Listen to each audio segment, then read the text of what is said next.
बच्चों और की हाल चाल। आई होप आप सब लोग बहुत अच्छे हो गए, बहुत ही मस्त हो गए। तो आज जो है मैं आपको जो टॉपिक पढ़ाने जा रही हूँ उससे पहले जो हमने पहले का पढ़ा था उसको थोड़ा सा बताना है, क्योंकि आज का टॉपिक जो है जो हम पढ़ेंगे इस चैप्टर का वो थोड़ा सा ऑपोजिट बिहेवियर का है। कैसे?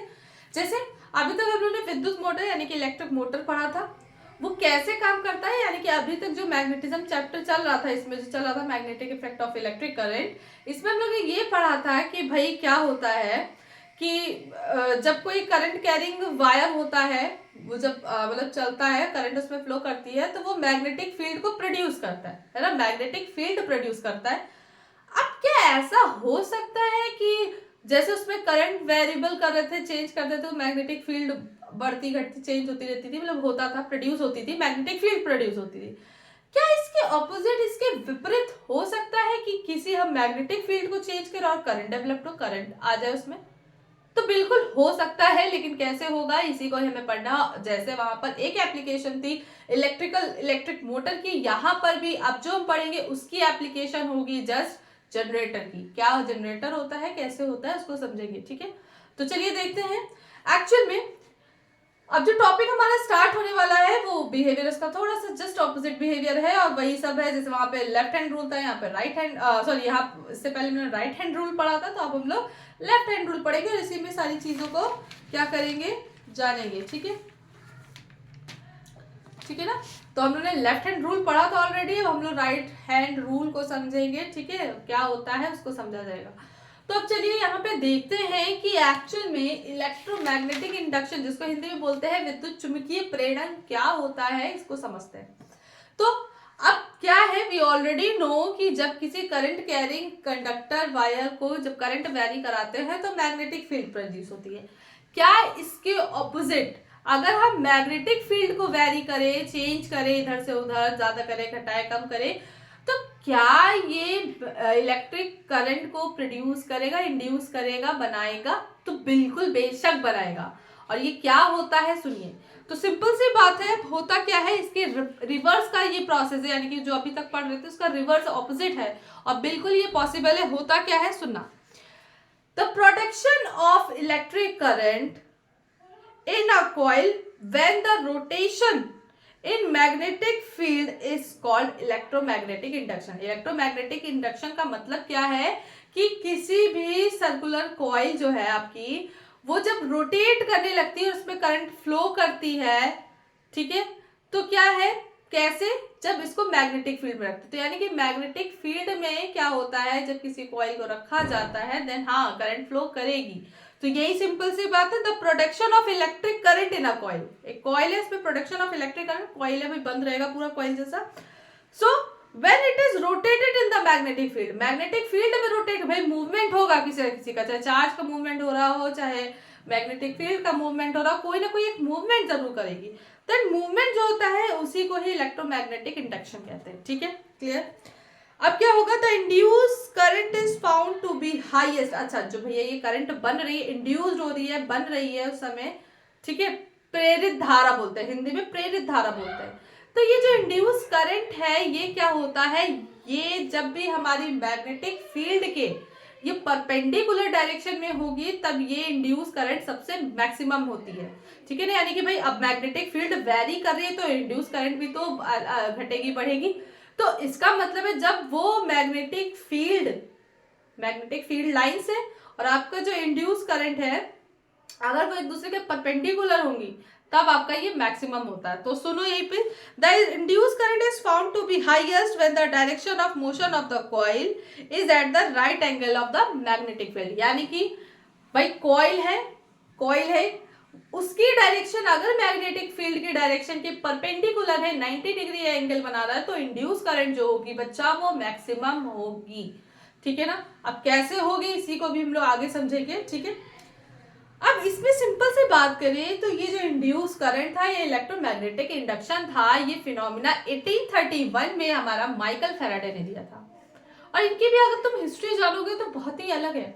एक्चुअल में क्या है, ये ब्रिटिश साइंटिस्ट थे, मतलब केमिस्ट थे, फिजिस्ट भी थे। इन्होंने क्या किया था, पहली चीज तो ये बहुत गरीब फैमिली के थे। और क्या किया कि उन्होंने 13 साल में जब थे तो इन्होंने क्या किया था, काम गरीब थे इतने, तो ये हुआ ना कि भाई अब घर के लिए भी खाने को लाले पड़ रहे हैं, और फिर हम, तो इन्होंने क्या किया, उस समय वो पढ़ाई नहीं कर पाए थे, तो क्या करते थे पढ़ाई का, लेकिन शौक, शौक बहुत बड़ी चीज़ है कि आप कितना रेडी हो अपनी चीज़ को करने के लिए। उन्होंने क्या किया, उन्होंने एक शॉप, मतलब एक जॉब स्टार्ट की जिसमें कि उनको जितनी भी बुक्स थी उनकी बाइंडिंग करनी होती थी।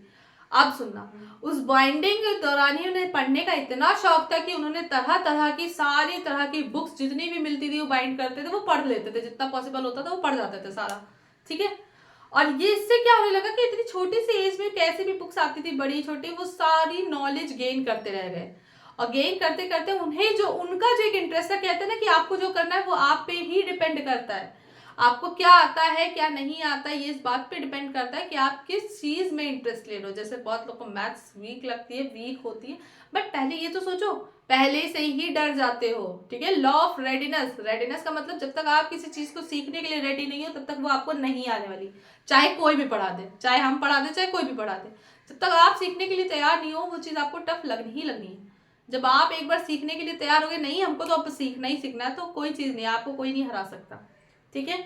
तो सेम चीज अब यहाँ पे बात करते हैं, तो उन्होंने क्या किया, उनका जो इंटरेस्ट था, उनका एनर्जी, फोर्स, इन सब चीजों में, साइंस की चीजों में भी क्या, उनको थर्मोडायनेमिक्स, उनको एनर्जी, उनको ये क्या कहते हैं, फोर्स के बारे में पढ़ना बहुत अच्छा लगता था। और उन्होंने फाइनली एक डिसीजन लिया कि हाँ आगे चल के मैं भी एक किताब लिखूंगा, और ये चीज उन्होंने की।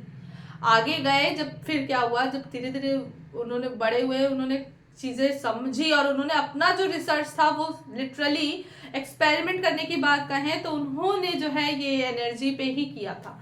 और फिर क्या हुआ, उन्होंने ये कहते हैं ना इलेक्ट्रोमैग्नेटिक इंडक्शन जो है इसको देखा था। कैसे देखा था ये हम थोड़ा सा आगे पढ़ेंगे, ठीक है। इन्होंने ये कैसे दिया, और ये कहते हैं ना ये फेमस भी हुए थे ये इलेक्ट्रोमैग्नेटिक इंडक्शन, और इसके अलावा उन्होंने क्या होता है इलेक्ट्रोकेमिस्ट्री में अपना योगदान दिया था, उसमें लॉज दी थी। तो इस वजह से क्या है, इनका ये मेन सबसे बड़ा योगदान है। और इन्होंने क्या है इलेक्ट्रिक मोटर बनाया था, और इनके वजह से ही जो है जनरेटर बन पाया बच्चे, ठीक है ना, कि बिना किसी चीज के मैग्नेटिक फील्ड की वजह से इलेक्ट्रिसिटी प्रोड्यूस हो जाती है, देखते हो ना चलने लगता है, तो यही चीज है। तो अब यहाँ पे देखते हैं कि क्या होता है, अब हम आगे बताते हैं, फिर इनका एक्सपेरिमेंट बताएंगे कि एक्चुअल में माइकल फैराडे ने कैसे ऑब्जर्व किया कि क्या होता है, ठीक है। तो चलिए अब हम आगे की बात करते हैं। अच्छा, एक और चीज होती है जिसको हम लोग बोलते हैं गैल्वेनोमीटर। अच्छा, गैल्वेनोमीटर क्या होता है सुनना, एक डिवाइस होती है, जब फिजिक्स में अगर एमएससी बीएससी करोगे तो एक डिवाइस तुम लोग देखोगे, या अभी इंटर में भी देखोगे, एक डिवाइस होती है, ठीक है, सर्किट पे लगी होती है। इस डिवाइस का काम क्या होता है, इसमें जी लिखा रहता है, इस डिवाइस का काम क्या होता है, ये अलग अलग 100 200 300 100 200 300, इस डिवाइस का काम होता है, इसमें एक निडल लगी होती है, और ये मेजर करता है करंट को, ठीक है।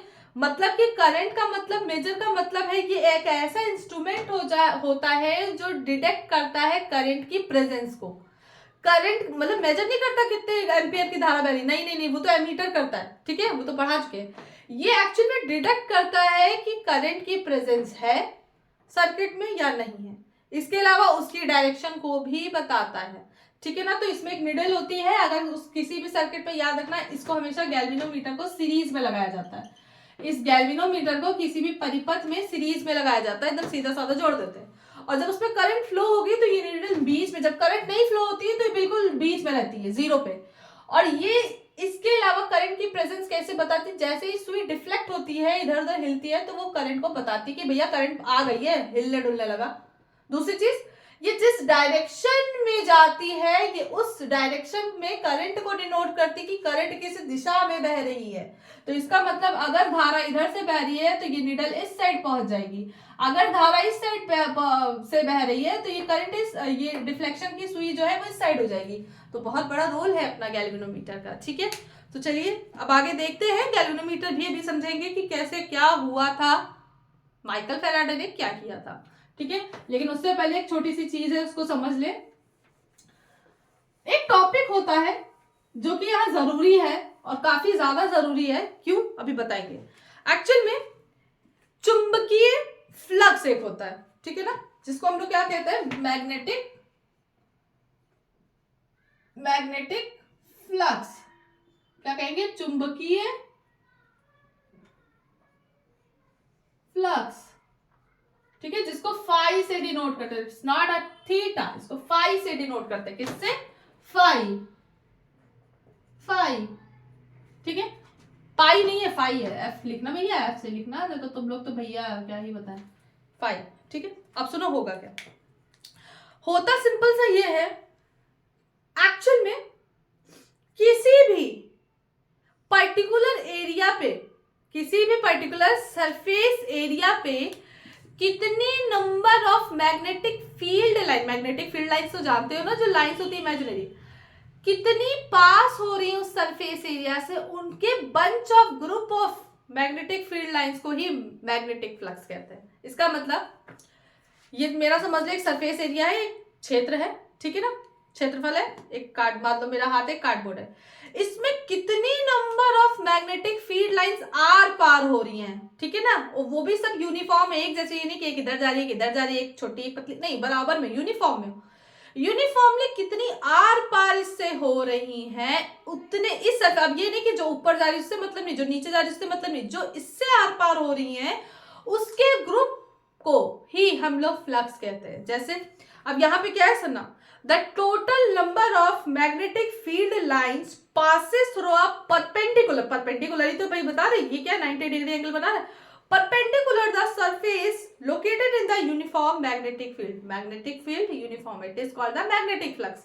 यानी कि कैसे पता करोगे, तुम्हारा एक यूनिफॉर्म ये है सरफेस एरिया है, इसमें मैग्नेटिक फील्ड आ रही है, ये ऐसे जा रही है, ऐसे जा रही है, ऐसे जा रही है, ऐसे जा रही है, ऐसे जा रही है। अब भैया तुम बताओ इसमें कितना मैग्नेटिक फ्लक्स है, जितनी नंबर ऑफ लाइंस होंगी ना, द ग्रुप ऑफ 3, इनको और इनको थोड़े ना डिनोट करेंगे, सरफेस एरिया तो हमारा यही है, तो 3 ही तो जा रही हैं।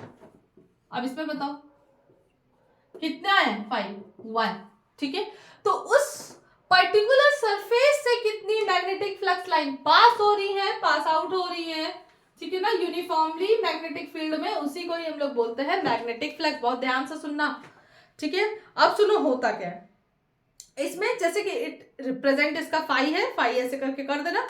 अब जैसे हमने एक माना कि मान लो भैया एक एरिया है जिसको सरफेस एरिया हमने ए बोला, अच्छा ये बात बहुत बड़ा कंफ्यूजन हो जाएगा अगर कुछ और तरीके से समझोगे, मैं बता रही हूँ कैसे।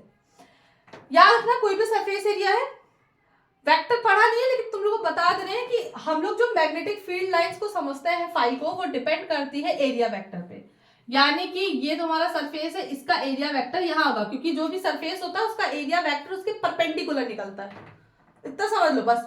जो भी सरफेस एरिया होगा उसका परपेंडिकुलर क्या है, मैग्नेटिक फील्ड लाइंस होती हैं। जैसे अगर ऐसे है तो एरिया वेक्टर यहाँ होगा, एरिया वेक्टर यहाँ होगा, ठीक है ना, अगर ऐसे है तो एरिया वेक्टर यहाँ होगा, अगर ऐसे है तो एरिया वेक्टर इधर होगा, मतलब परपेंडिकुलर होता है एरिया वेक्टर ए, और उसी के ही बिहाफ में, जिस डायरेक्शन में एरिया वेक्टर होता है, हम उसी बिहाफ में मैग्नेटिक फ्लक्स निकालते हैं, ठीक है। अब सुनना कैसे, तो इन्होंने कंसीडर किया कि एक क्षेत्रफल ए है, उससे मैग्नेटिक फील्ड लाइन जो है पास हो रही है, तो चलो भैया यहां से पास हो रही है। अब सुनना कैसे, यहां से पास हो रही है, ठीक है।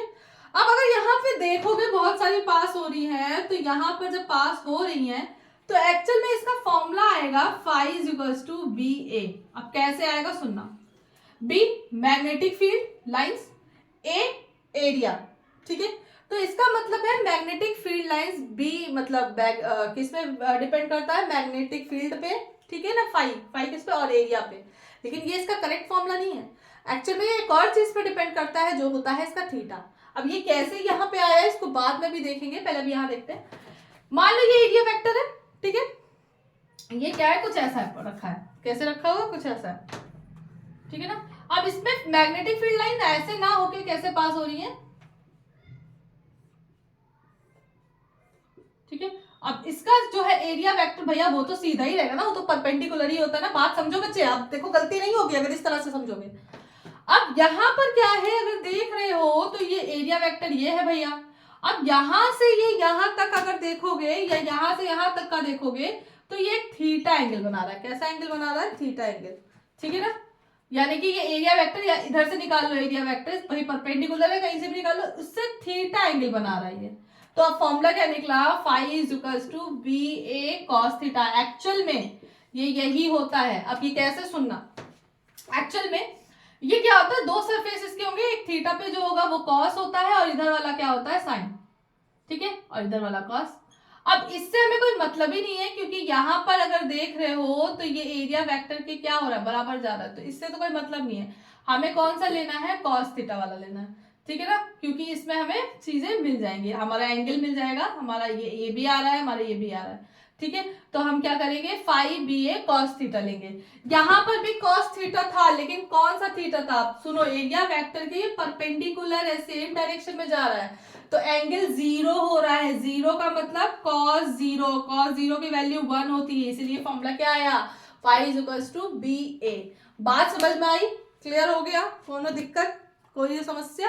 तो इसका मतलब है जो मैग्नेटिक फ्लक्स है, चुंबकीय प्रेरण है, सॉरी क्या, चुंबकीय फ्लक्स है